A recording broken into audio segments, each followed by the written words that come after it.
السلام علیکم محترمینو. نن در سره د الله تعالی دی وو عظیم نوم د الله تعالی دی وو ذاتی نوم سیا وهابو د دې وظیفه لتاسو سره شریک کوم چې دا وظیفه هر انسان وکي دغه انسان په زندگی کې به الله بدلون راولي.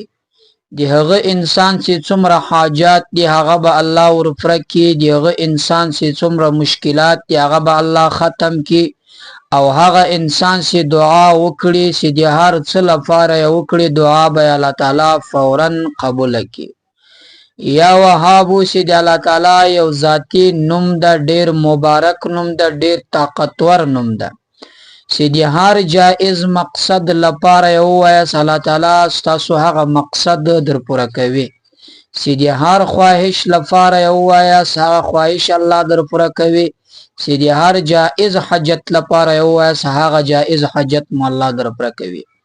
بیا خاص کر دوستانو دا یا وهابو هغه انسان چې له فقر څخه شکایت کوي، مالی مشکلات لري، اقتصاد یې کمزوری وي، روزګار نه وي، کاروبار نه وي، هغه انسان ته زه وایم چې دغه وظیفه ته د زندگی معمول وګرځوه، په پابندي سره یې کوه. پر هغه طریقه چې زه یې درته ښایم مې پرېږده. زه درته وایم په زندگی به ستا جیب نشي خالی. زه درته وایم په زندگی به ستاسو په کور کې فقر مسکنت نشي را. او زه درته وایم چې د دې وظیفې په برکت سره به هیڅکله ته غریب مسکین نه کړل شي. او هغه زنانه چې دغه وظیفه په کور کې وایي یا هغه نارینه چې دا وظیفه په کور کې کوي هیڅکله به هغه کور له تنګدستي، له فقر، له مسکنت، له غریبي سره نشي مخ. ځکه چې دا وظیفه زه خپله هم کوم. الحمدلله د دې وظیفې ډیر تاثیرات ما خپله لیدلی دي. د دې وظیفې ډیر هغه څه ما لیدلی دي چې دې وظیفې ما ته راکړي دي. دا یا وهابو چې انشاءالله دا ډیر طاقتور عمل ده. زه طریقه درته ښایم. اوله ورځ یاندې پر ځان باندې څه تکلیف ده یاندې 15 منټه، او دوهمه ورځ چې دا وظیفه کوئ له تاسو څخه ټول 2 منټه نه غواړي. انشاءالله دغه 2 منټه به ستاسو د زندگی فیصله وکړي. دغه 2 منټه به ستاسو در روان مستقبل فیصله وکړي. ستاسو د بچو، ستاسو د اولاد، ستاسو د نسل مستقبل فیصله به وکړي. ځکه چې تاسو ته الله تعالی مال او دولت درکړی، تاسو به د خپل نسل زندگی ور برابر کړي. نو دوستانو د دې وظیفه طریقه داسې ده. فاول ورځ کدا وظیفه تاسو شروع کوي په دې کې کوم مشکل نشته. چې په هر وخت کې یې کوئ، له هر لمانځه نه بعد یې کوئ. 5 وخت لمونځ ده چې له هر لمانځه نه بعد تاسو وخت درلودی له هغه لمانځه نه بعد یې وکړئ. خو دوهمه ورځ یا نورې ورځې چې بیا دا وظیفه تاسو کوله کم وخت وي کوله د مازدیګر له لمانځه نه بعد به یې کوئ.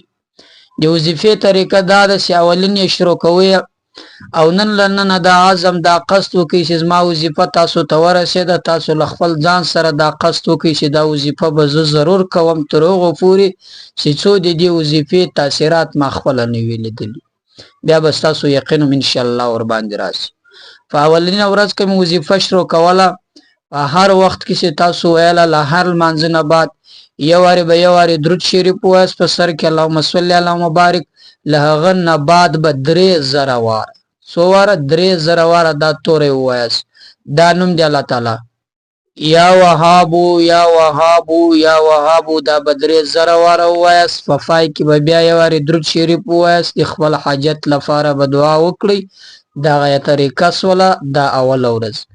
له هغه نه بعد که مې بیا څومره ورځې ویلې د زندګي معمول یې وګرځوئ. هره ورځ د مازدیګر له لمانځه نه بعد 100 واره یعنې له لمانځه نه فارغه سوې پر هغه ځای یا له هغه ځای څخه روان وې تر خپل ځای پورې په دې دوران کې خو چې پر هغه ځای ناست یې ښه خبره ده چې 100 واره یې ووایه. له هغه نه بعد الله ته دا پیش کړه. د هغه په برکت سره به ستا حاجت پوره سي او ستا مقصد چې کوم و په هغه مقصد کې به الله تا کامیاب کی. ستا دعا به قبول شي. بیا دا خاص کر دا وظیفه د مال او د دولت لپاره ډیره خوندوره وظیفه ده. هیڅ کله به پر تاسو غریبي، هیڅ کله به پر تاسو تنګدستي، هیڅ کله به پر تاسو مالی مشکلات، هیڅ کله به پر تاسو غریبي نشي را. کم انسان چې هم دغه وظیفه په پابندي سره کوي، کم انسان چې دغه وظیفه د زندگی معمول وګرځوي. نو دوستانو دا یو کوچنی وظیفه او عملیه کې خپل هم وکي نور ته هم وخیاست ان شاء الله د دې وظیفې په برکت سره به ډېر څه ترلاسه کړئ. نو دا و دوستانو زمونږ وظیفه د یا وهابو پر الله تعالی مسپارم تر بلې وظیفې د خدای فامان. السلام علیکم ورحمت الله.